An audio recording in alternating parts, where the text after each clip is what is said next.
오늘 함께 보실 말씀은 로마서 6장 1절에서 14절까지 말씀입니다. 로마서 6장 1절에서 14절까지 말씀입니다.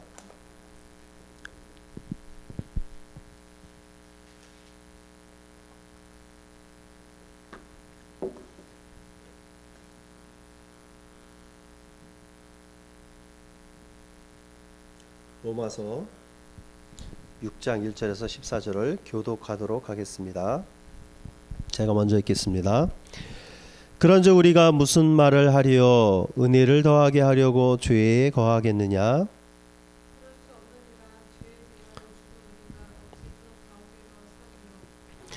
무릇 그리스도 예수와 합하여 세례를 받은 우리는 그의 죽으심과 합하여 세례를 받은 줄을 알지 못하느냐?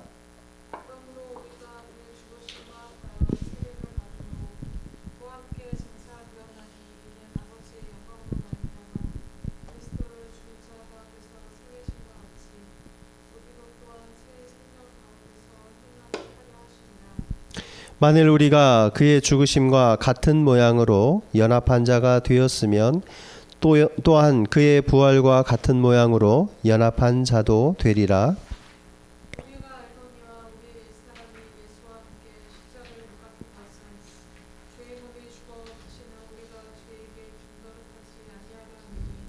이는 죽은 자가 죄에서 벗어나 의롭다 하심을 얻었음이라.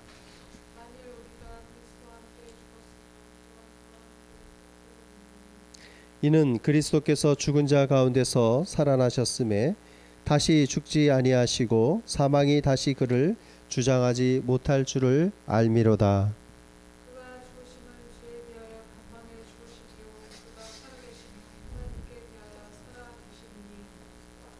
이와 같이 너희도 너희 자신을 죄에 대하여는 죽은 자요 그리스도 예수 안에서 하나님께 대하여는 살아있는 자로 여길지어다.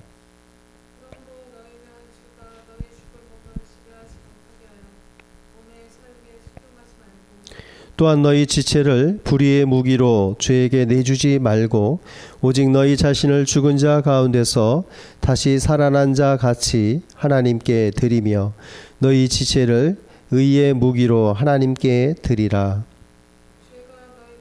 하지 못하리니 이는 너희가 법 아래에 있지 아니하고 은혜 아래에 있음이라. 아멘. 오늘 말씀은 함께 죽고 함께 산다라는 제목으로 함께 은혜를 나누도록 하겠습니다.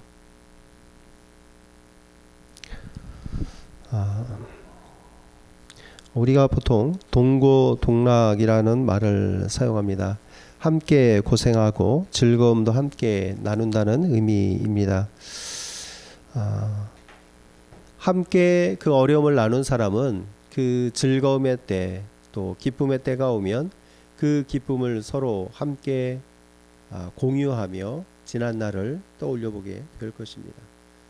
예수 그리스도의 고난 가운데 나아왔던 우리는 예수 그리스도의 영광 가운데 다시 하나님을 바라보며 또 그 가운데서 지난 날의 모든 어려움들을 회상하며 또 하나님 앞에서 기쁨을 더 크게 누리게 될 것입니다.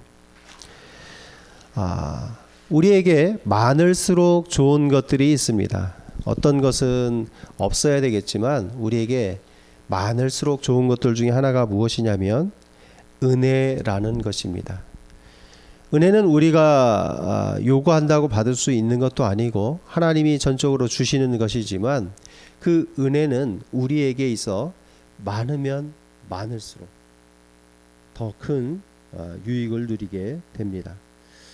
그런데 어떤 사람들이 바울이 은혜를 이야기하니까 우리가 구원받는 것은 우리의 의지나 능력이나 우리의 힘, 노력이 아니라 하나님의 전적인 은혜와 주권에 달려있다라고 이야기하니까 그럼 우리가 할 수 있는 것이 없으면 그냥 우리는 마음껏 죄를 저질러도 되겠다라고 생각하는 사람들이 있었습니다.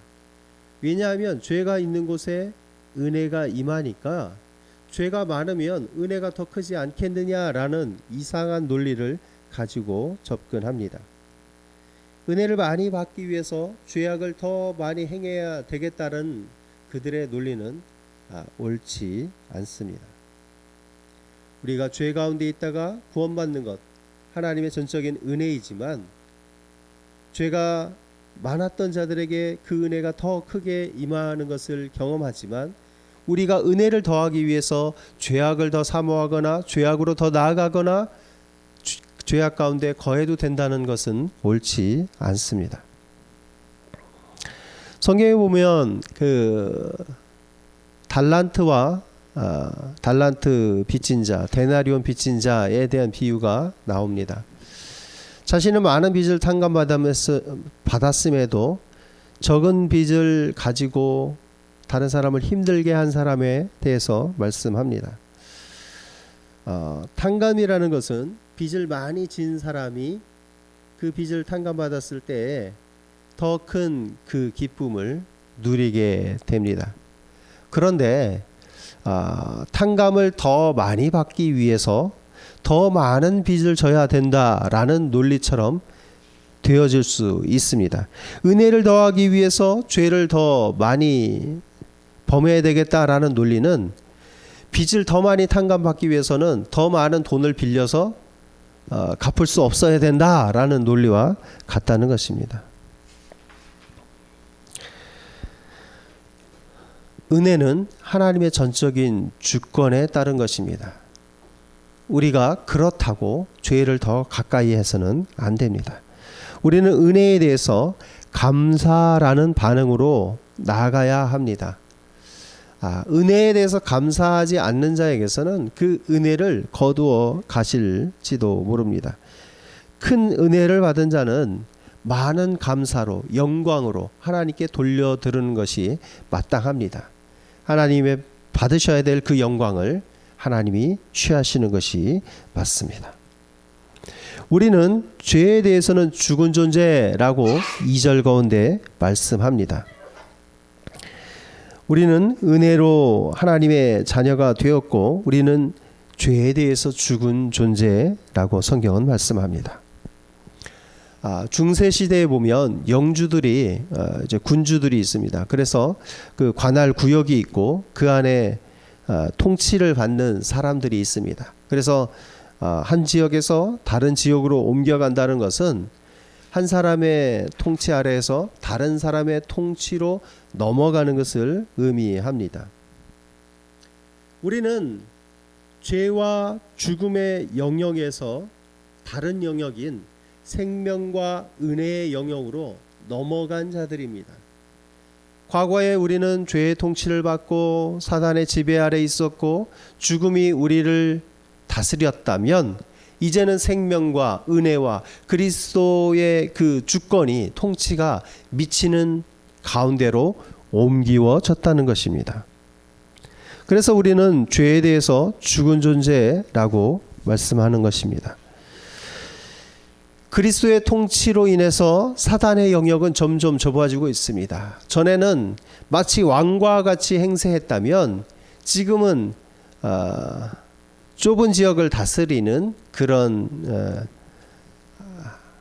지위가 완전히 위축된 상태로 남아 있습니다.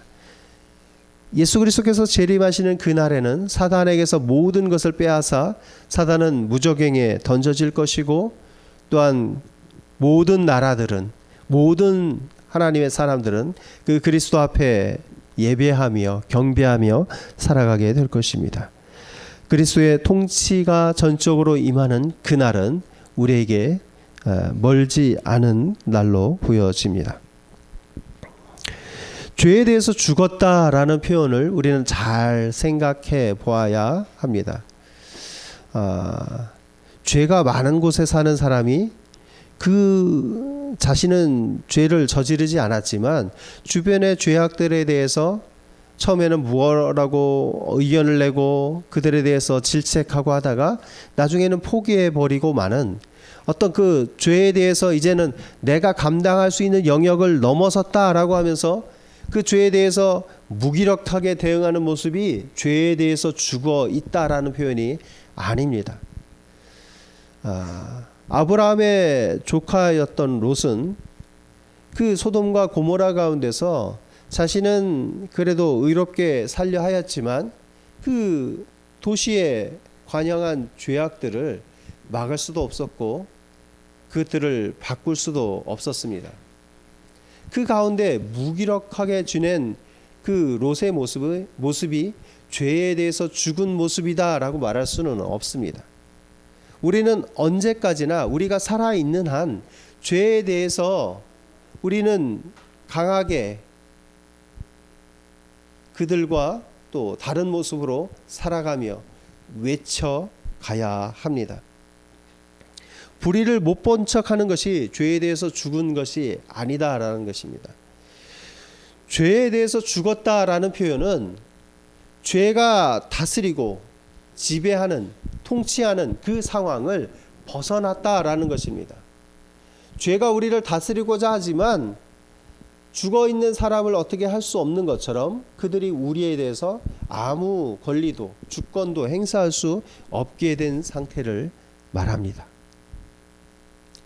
죄에 대해서 죽은 사람은 그 죄를 갈망하지도 사랑하지도 않습니다. 죄가 주는 즐거움들을 바라보지도 않게 됩니다. 그 죄의 영향력 아래 있지 않기 때문에 죄가 보여질 때, 죄가 들려질 때에 우리는 아무 반응도 하지 않게 될 것입니다. 반응이 없는 것이 죽었다라는 것에 대한 의미라고 볼 수 있습니다. 랍비의 격언 가운데는 죽음이 사람에 대한 그 죄의 지배력을 끊는다라는 표현이 있습니다. 죄가 사람 위에 왕노릇하며 죽음의 위협으로 또 정죄로 우리를 힘들게 하지만 그 사람이 죽는 순간 그에게 눌려있던 모든 것이 풀리고 자유롭게 되는 것을 의미합니다. 사람을 억누르는 많은 것들 중에 빚이라는 것이 있습니다. 다른 사람에게 대하여 돈을 빌렸다 갚지 못하게 된 상황입니다. 이 빚은 그 사람이 죽는 순간 모든 그 채권과 채무에 대한 그 관계들이 소멸되어집니다. 죽은 자에 대해서 어떤 것을 권리를 행사할 수 없기 때문입니다. 아프고 병든 사람이 있으면 이 사람이 죽을 지경의 병이었다라고 할 때 이 암과 같은 질병으로부터 고통받던 그 사람이 죽게 되면 그 병든 사람은 그 질병으로부터 노연하게 됩니다. 자유케 된다는 것입니다. 그러나 사람은 살아있는 한, 생명의 호흡이 붙어있는 한 그 질병으로부터 낫기를 희망하지 노여지기를 질병과 함께 살아가기를 원하는 사람은 없습니다. 그런데 그것이 최종적으로 끝나는 때가 언제냐면 관계가 끝나는 그 시점이 우리의 삶이 마감하는 순간, 죽음을 맞는 순간입니다. 죄에 대해서 죽었다라는 것은 이렇게 반응이 없는 것으로 인해 죄가 우리를 통치하지 못하게 된 상황을 의미합니다. 생활 반응이라는 것이 있습니다. 사람이 살아 있을 때 자극을 받으면 나타나는 현상을 생활 반응이라고 합니다. 갑자기 죽게 된 사람이 어떻게 죽든지 간에 그의 몸은 여러 가지 형태로 반응을 하게 된 것을 의미하는 약간 법의학 쪽에서 사용하는 언어이기도 합니다. 사람이 살아있으면 움직여야 됩니다. 사람이 살아있으면 먹어야 합니다. 사람이 살아있으면 소통하고 교통합니다. 그래서 사람이 살아있는지 그 반응들을 살펴보기 위해서 실종자나 또 안 보이는 사람을 찾기 위해서는 그 사람의 카드 내역이나 이동 동선이나 또 전화 통화 내역을 살펴보면 이 사람이 아직 살아있구나, 누군가와 통화하고 무엇을 먹기 위해 썼고 어디를 다녔다라는 것을 알 수도 있습니다. 우리는 살아있다면 이런 반응들을 하나씩 하나씩 하면서 살아가게 됩니다. 그런데 이런 반응들이 전혀 없는 사람은 죽은 사람과 같이 간주되어집니다. 통화 내역도 없고 카드 내역도 없고 이동 동선도 없으면 이 사람은 죽었다라고 추정하게 되는 것입니다. 미물도 그 살아있음을 증명합니다. 지렁이가 땅 위에 있으면 우리는 그 지렁이가 죽었는지 살았는지 분별하지 못합니다. 그런데 만져보거나 소금을 뿌려보면 그 지렁이는 어떻게 됩니까? 꿈틀대면서 자기가 살았음을 온몸으로 증명해냅니다. 살아있는 것은 이렇게 반응하게 되어 있습니다. 우리가 그리스도인으로 이 땅 가운데 살아가면 우리 가운데 많은 자극이 들어옵니다. 죄의 유혹이 오기도 하고 또 성령의 감동이 오기도 합니다. 우리는 이런 것들에 대해서 우리가 반응할 것들은 반응하며 살아가야 합니다. 하나님의 사람이면, 그리스도인이면 취해야 되는 행동들이 있습니다. 죄에 대한 유혹이 들어오면 그 유혹을 단호하게 물리칠 수 있는 과감한 결단도 필요합니다. 성령의 감동이 와서 누군가를 도와야 되겠다라는 마음이 들면 우리는 그렇게 행동으로 옮겨지는 것을 통해 우리가 살아있음을 증명합니다. 하나님의 사람으로 살아있다는 것은 우리가 성령 가운데 그 모든 그리스도인들이 행해야 될 마땅한 의무들을, 또 마땅한 명령들을, 계명들을, 율례들을 지켜나가는 것입니다.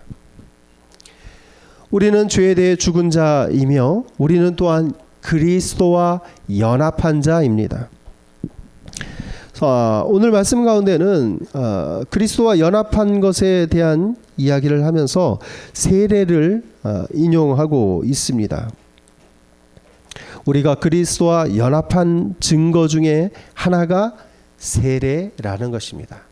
여기서 세례는 특별히 성령 세례나 또 다른 세례를 의미하지 않고 그냥 물 세례를 의미하는 것으로 생각하면 됩니다.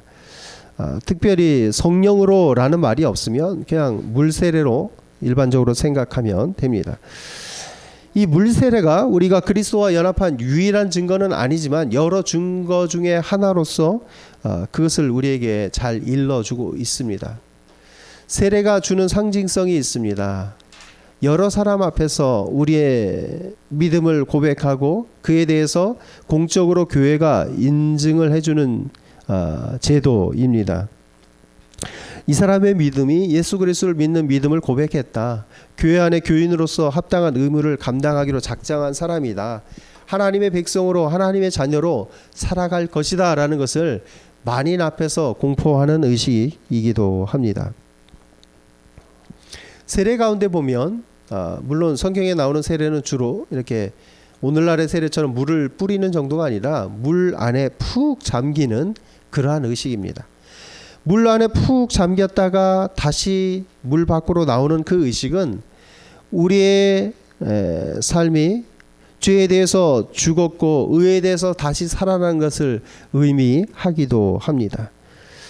그리스도와 함께 장사되고 그리스도와 함께 부활될 것을 보여주는 징표다라고 이야기하기도 합니다.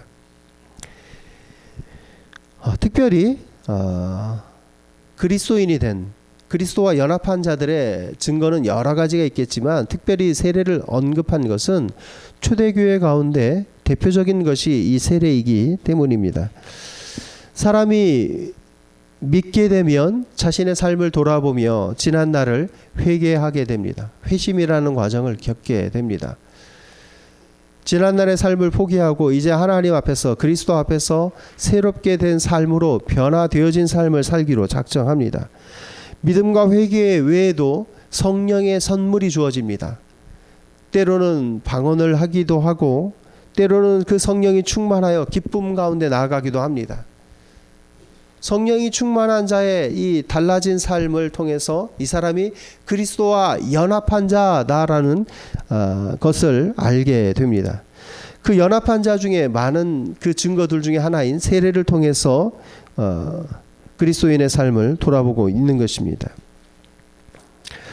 기업이나 단체들이 다른 기업, 다른 단체들을 잘 살펴보아서 잘된 것은 벤치마킹합니다.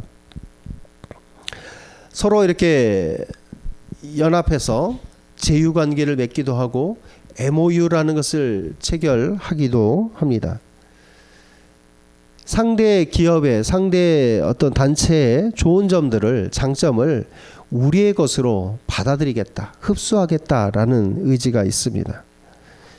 우리 그리스도인들은 그리스도와 연합해서 그리스도와 하나 되어 갈 때 우리의 생명은 주어질 것입니다. 그리스도와의 연합 외에 다른 살 길이 주어지지 않았습니다. 하나님은 그것 외에 다른 길을 작정하지 않으셨기 때문입니다.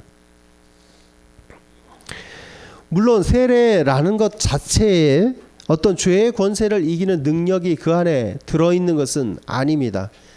세례가 어떤 막강한 능력을 가진 어떤 것이 아니다라는 것입니다. 세례를 받았으면 반드시 구원받느냐? 그렇게 말할 수도 없습니다. 세례를 믿음을 고백하는 자들에 대해서 주어지기는 하지만 세례를 받고도 떠나간 사람이 있을 수 있습니다. 어떤 사람은 이렇게 하는 사람들도 있습니다. 세례를 받으면 반드시 구원이 있는 것은 아니니 나는 세례 안 받겠다라고 이야기하는 사람도 있습니다. 그런데 그것도 옳지 않습니다.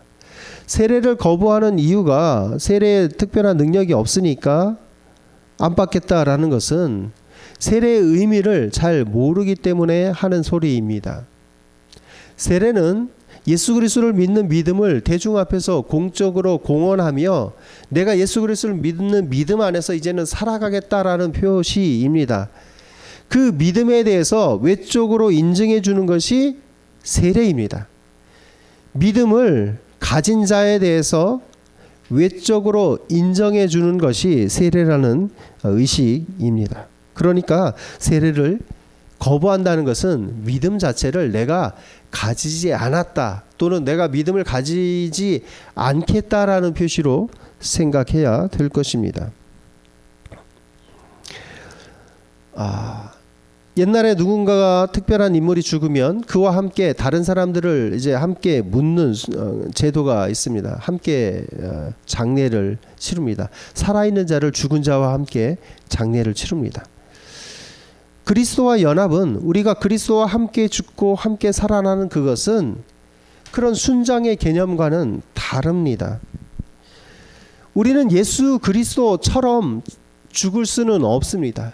예수 그리스도처럼 십자가에 달려서 그 돌 무덤 가운데 장사 지내는 그런 과정을 똑같이 밟을 수는 없습니다. 그러나 성경은 그리스도와 함께 장사 지낸 바 된다라고 말씀합니다. 그리스도처럼 똑같이 그 형태로 죽고 장사 지낼 수는 없지만 그리스도를 믿는 믿음 가운데 우리는 예수 그리스도와 함께 장사 지낸 바 되어지는 것입니다. 그리고 그 예수 그리스도의 능력을 힘입어 우리는 부활 가운데 나아갑니다. 연합이라는 것은 어떤 그 합체의 개념이 아닙니다. A와 B가 합쳐져서 또 다른 새로운 것이 태어나는 것이 아닙니다. 우리와 그리스도와의 그 연합이라는 것은 생명 안에서 하나의 공동체가 되었다라는 것입니다. 우리의 운명은, 우리의 삶은 이제 그리스도를 떠나서는 살 수 없고 그리스도 안에서만 생명을 유지할 수 있다는 개념입니다. 포도나무에 가지가 붙어 있는 것처럼 그리스도 안에 우리는 붙어 있어야 합니다. 그를 떠나면 죽음입니다. 그와 함께 있으면 그리스도가 죽으실 때 함께 죽음에 동참하고 그리스도가 살아나실 때 그와 함께 살아나는 경험을 하게 되는 것입니다. 그리스도와 함께 묶여진 우리는 생명 공동체로서 그와 연합한 자입니다. 세례의 특별한 죄의 권세를 이기는 능력이 있는 것은 아니지만 세례 안에 있는 그 믿음으로 인해서 그 믿음이 또 믿음과 신앙 고백이 우리를 그리스도에게로 이끌어 갑니다. 우리는 그리스도와 함께 또한 그와 같은 모양으로 살아가게 될 것입니다. 최종적인 목적은 우리가 그리스도와 연합하여 갖게 되는 최종적인 목적은 죄에서 벗어나 의롭다 하심을 얻는 것입니다. 7절 말씀 같이 보겠습니다. 죽은 자가 죄에서 벗어나 의롭다 하심을 얻었음이라. 죄에서 벗어나 의롭다 하심을 얻는 이것이 우리의 최종 목표입니다.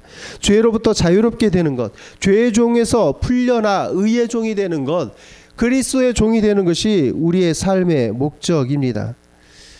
직장 생활을 하던 사람이 사표를 내고 퇴사하면 더 이상 직장의 통제를 받지 않게 됩니다. 그는 새로운 직장 가운데로 나아가 자신이 원하는 일을 하며 살아갈 수 있습니다. 이전 직장이 그에게 어떤 구속이나 어떤 의무를 부과해 주지 않습니다. 우리의 옛사람은 아담 안에 있었습니다. 아담의 그 원죄 아래 우리는 그 어떤 죄의 속박에 매여 있었지만 그 죄가 옛사람이 십자가에 못 박힘으로 우리는 그리스도 안에서 자유함을 누리고 살아가는 것입니다. 더 이상 죄의 통치를 받으며 죄에게 종노릇하며 살아가지 않게 된 것입니다. 우리의 새 사람은 그리스도 안에 있습니다. 이제는 이전에는 죄의 몸으로서 죄의 지배를 받는 상태였지만 이제는 죄에 대해서 죽음으로 그 통치 아래 있지 않게 된 자유의 몸입니다. 그리스도가 죽을 때 우리도 함께 죽음을 맞습니다. 그리스도의 죽음은 대속적 죽음입니다. 죄가 없으시지만 죄값으로 우리를 죽음 가운데서 구해내시기 위한 그리스도의 희생의 죽음입니다. 우리는 그의 죽음에 동참하고 있습니다. 우리가 죽는 것은 사실 우리의 죄의 대가로서 죽는 죽음입니다. 마땅히 모든 사람이 죄를 지었기 때문에 그 죄의 대가로서 치러지는 죽음을 맞이할 수밖에 없습니다. 그런데 그리스도의 대속적 죽음은 우리의 죽음과는 다른 죽음입니다. 그래서 우리가 그리스도와 함께 죽어진다는 것은 우리가 우리의 죽음의 값을 치르고 다시 살아날 수 없는 상황일 수 있지만 우리는 그리스도의 희생적인 대속적인 죽음을 통해서 다시 살아나게 되는 부활의 경험을 하게 되는 것입니다. 그의 의와 그의 공로를 힘입어 우리가 다시 살아날 수 있게 되는 것입니다. 그것이 부활입니다. 우리는 죄의 지배 가운데서 그리스도의 통치 아래 그리스도 안에 있게 된 사람이지만 죄를 전혀 저지르지 않는 절대적인 존재로서 살아가게 된 것은 아닙니다. 오늘 읽은 말씀 12절에서 14절 가운데 보면 죄가 너희 죽을 몸을 지배하지 못하게 하고 몸의 사욕에 순종하지 말고 불의의 무기로 내주지 말고 하나님께 드리라 라는 표현들이 등장합니다. 명령과 권고가 필요한 이유는 우리가 아직은 절대적인 존재로서 죄와 완전히 무관한 상태는 아니다라는 것을 보여줍니다. 부활이라는 것은 다시 살아난다는 것입니다. 다시 살아나서 다시 죽지 않는 것을 의미합니다. 나사로를 예수님이 살리셨습니다. 그러나 나사로의 죽음은 잠시 살아났지만 다시 죽음 가운데 나아갔습니다. 부활은 다시 죽지 않는 것입니다. 살아나서 다시 죽지 않는 그 부활을 우리는 꿈꾸고 있습니다. 다시 살아나 다시 죽지 않는 그것은 사망이 이제는 더 이상 우리를 지배하거나 통치하지 못하게 되었다라는 것을 의미합니다. 예수 그리스도의 죽음은 단번에 그 효력을 발휘했습니다. 구약의 희생제사에서 속죄 제물은 매년 새롭게 죽어나가야 되었지만 죽고 또 죽어 나가야 우리의 죄가 없어지는 상황이었지만 이제는 그렇지 않게 된 것입니다. 한 번에 드려진 단번에 드려진 그 그리스도의 속죄로 우리의 삶은 계속 죽는 그 삶이 아니라 이제는 새롭게 그리스도 안에서 살아가는 삶이 된 것입니다. 우리의 몸은 어떻게 사용하는지에 따라서 의의 도구도 될 수 있고 불의의 도구도 될 수 있습니다. 13절 말씀 가운데 보면 불의의 무기, 의의 무기라는 표현이 나옵니다. 군대 장관이 있고 군대 장관이 통치하는 것에 따라서 병사들은 움직입니다. 우리에게 있는 새로운 군대 장관은 예수 그리스도이십니다. 전에는 죄가 사망이 우리의 군대 장관으로 우리의 몸을 다스리고 통치하고 우리를 그 불의한 일에 사용되도록 하였지만 이제는 의의 그리스도를 본받아 살아가며 그의 통치를 받기 때문에 우리는 의의 무기가 불의의 무기가 아닌 의의 무기로 살아가게 됩니다. 하나님이 우리를 의의 도구로 사용하여 주시는 것입니다.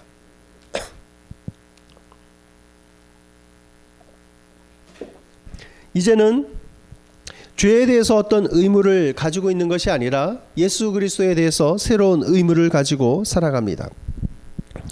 우리는 죄에 대해서 죽고 하나님에 대해 살아있는 자로 이 땅 가운데 살아가게 됩니다. 우리의 삶을 하나님의 은혜가 왕노릇하도록 우리 몸을 내어 드려야 할 것입니다. 우리가 의로운 도구로 사용될 수 있도록 의로운 무기로 사용되어질 수 있도록 우리의 주권을 내어 드리는 것입니다. 이것이 법 아래가 아닌 은혜 아래 사는 삶입니다. 우리는 법 없이 살아갈 수는 있어도 은혜 없이는 살아갈 수 없습니다. 만약 법 아래 살게 되면 법의 통치 아래, 죄의 통치 아래 살아가게 되면 우리는 우리 자신이 법을 지켰다라고 생각하는 순간 다른 사람을 정죄하고 판단하고 비판할 수밖에 없습니다. 또한 나 스스로도 죄의식을 가질 수밖에 없습니다. 내가 법을 다 못 지켰구나. 나는 죄인이야. 나는 죽어 마땅한 자야 라는 죄의식이 정죄가 우리를 감싸게 됩니다. 아까 중세시대의 어떤 그 영주의 영토를 말씀드렸습니다. 우리는 죄의 영역에서 의의 영역, 그리스도의 통치의 영역으로 넘어온 자들입니다. 그러나 그 통치의 영역 가운데에는 지금은 이제 그리스도의 통치가 더 넓어지고 최종적으로 모든 영역을 또 그리스도께서 다스리실 그 재림의 그날 전까지는 사단에게 남아있는 영역이 그래도 있습니다. 우리가 그 영역에서 그리스도의 통치 영역으로 넘어왔지만 그 영역 너머에 있는 죄의 소리, 죄의 모습이 보여질 수도 있습니다. 우리가 그 영역으로부터 영향을 받지 않으려면 우리는 그 경계 가운데서 그리스도의 통치 가운데 영역으로 나와야 됩니다. 여전히 죄의 소리가 들리고 여전히 죄의 모습이 보일 수는 있어도 그것으로부터 멀리 떨어지려면 그리스도의 통치 가운데로 깊이 들어와야 되는 것입니다. 경계선에 걸쳐 있으면서 아직도 저쪽이 좋은가 하고 간을 보는 것이 아니라 내가 이제는 그것과 확실하게 담을 쌓고 그것으로부터 멀어져서 그 죄의 소리가 들리지 않는, 죄의 영역이 보이지 않는 그리스도의 영역 깊은 곳으로 들어와서 그리스도의 통치를 받으며 그 은혜가 우리를 다스릴 수 있도록 우리가 살아야 된다는 것입니다. 우리가 죄에 대해서 죽었는데 어떻게 다시 우리의 미래 가운데 그 죄가 우리를 다스리게 할 수 있습니까? 짐승들도 가만히 있으면 자는 것 같이 보이는 그 짐승이 정말 자는지 죽었는지 확인하려면 건드려 보면 압니다. 건드리면 반응이 있습니다.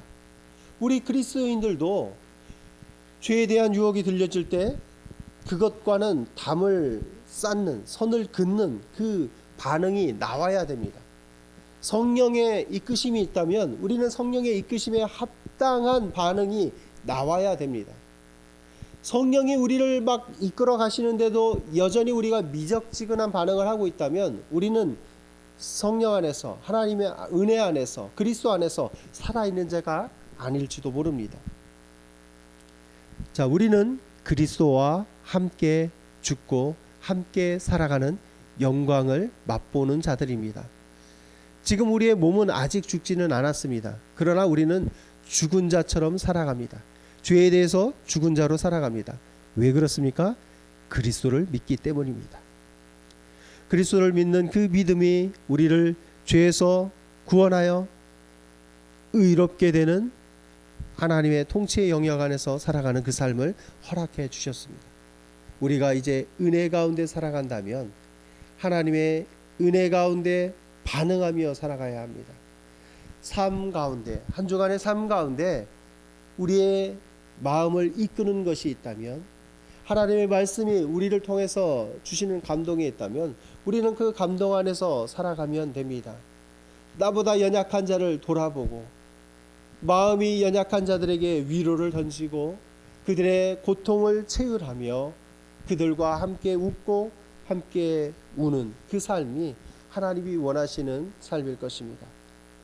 그리스도와 함께 죽고 함께 살아가는 우리, 부활의 소망을 가진 우리가 한 주간도 그 기쁨 안에, 그 은혜 안에 한 주간을 잘 살아가시기를 축복합니다. 기도하겠습니다. 하나님 감사합니다. 우리는 은혜 가운데 나오게 되었습니다. 우리가 받은 은혜는 우리가 죄를 지었음에도, 죄 가운데 살았음에도 그 모든 죄를 없는 것처럼 여겨주시며 우리를 의롭다 칭해 주시는 하나님의 전적인 은혜임을 고백합니다. 하나님, 그 은혜를 바라보며 오늘도 살게 하여 주시옵소서. 은혜를 더하기 위해 죄에 더 많이 거하는 어리석은 자가 아니라 이제는 죄로부터 떠났으니 죄에 대하여 죽은 자와 같이 죄에 대해서는 반응하지 않으며 죄의 유혹에 넘어가지 않게 하여 주시옵소서. 하나님의 그 은혜의 물결 속에서 날마다 기쁨을 누리게 하여 주옵시고 기쁨과 즐거움의 그 말씀 안에서 힘이 있게 살아가게 하여 주시옵소서. 말씀이 우리의 자극제가 되게 하시며 성령이 우리의 이끄시는 자가 되게 하여 주옵시고 그리스도의 그 생명의 부활의 주가 우리의 소망이 되게 하여 주시옵소서. 날마다 주 앞에 감사하며 살아가는 우리의 삶이 되기를 소망하며 이 모든 것 예수 그리스도의 이름으로 기도합니다. 아멘.